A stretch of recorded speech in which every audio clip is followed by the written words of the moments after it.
Hi guys, for today's video, so tuturuan ko kayo paano mag-connect ng isang TP-Link extender sa inyong cellphone na hindi ginagamit yung LAN cable.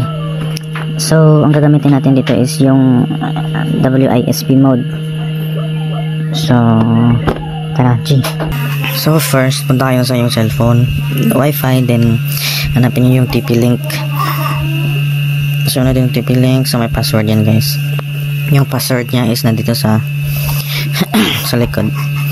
Ito yun, 10 23 12 41.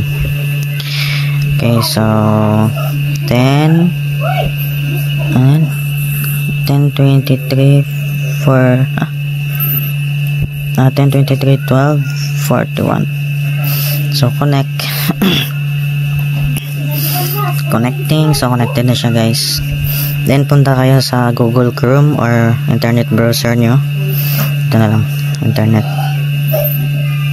Continue. So ilagay nyo tong web default access nilang HTTP TP-Link wifi.net. So HTTPS pa, HTTP lang pa, right? HTTP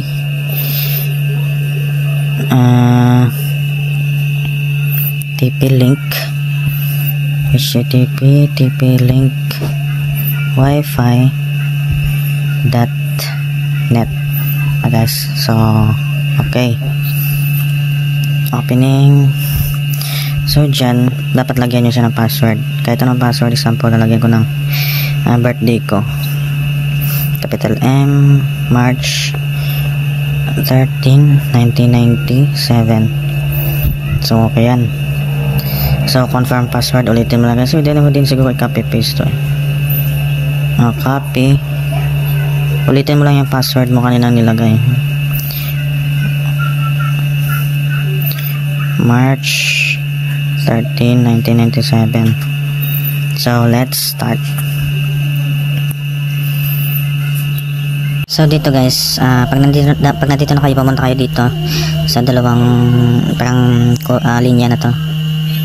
Pindutin nyo lang yan, tapos naka default router mode kasi ito dito kayo sa WISP mode, then okay.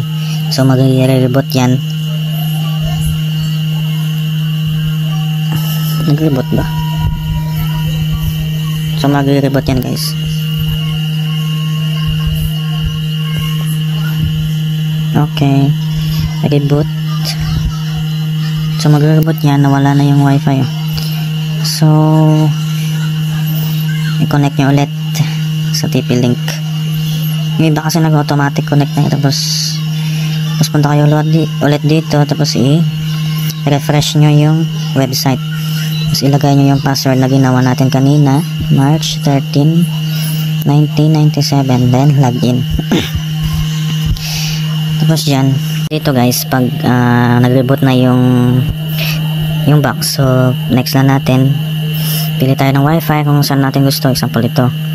So may nakopy ko na yung password, so lagay nyo itong password dito ng modem nyo, then okay. Then dito, okay, dynamic, next. Then dito, pwede nyo itong ibahin, kasi ito na yung extender. Example, ito yung extend na wifi na dito kayo magkoconnect, extender wifi. So ito. So password, pwede nyo na din wag na lagyan ng password. Kung gusto nyo, hindi nyo gusto lagyan ng password, so select nyo na, wala na yung password.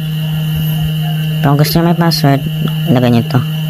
Then password sample 1, 2, 3, 4, 5, 6, 7, 8, 9. Then next nyo lang. Double check natin guys. Dito kayo connect. Tapos ito yung SSID. Okay, next. Then mawawala yung wifi.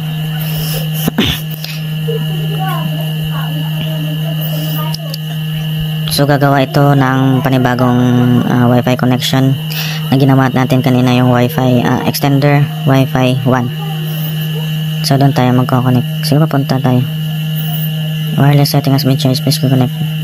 So dito kayo magko-connect sa extender Wi-Fi. Punta tayo sa settings Wi-Fi. Then makikita nyo, ito na siya.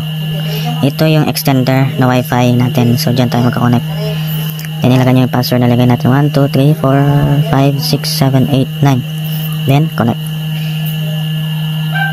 So yun lang guys, you know. Ang dami na notification, no? Connected na. So test ping natin. Speed test natin guys, speed test. Test again. Yun.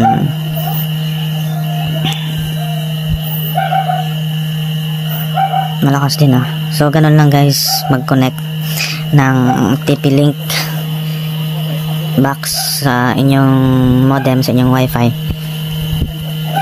via wireless. Hindi na kailangan gamitan ng LAN cable. So yan lang po. Kung may question po kayo, paki-comment lang po sa ilalim.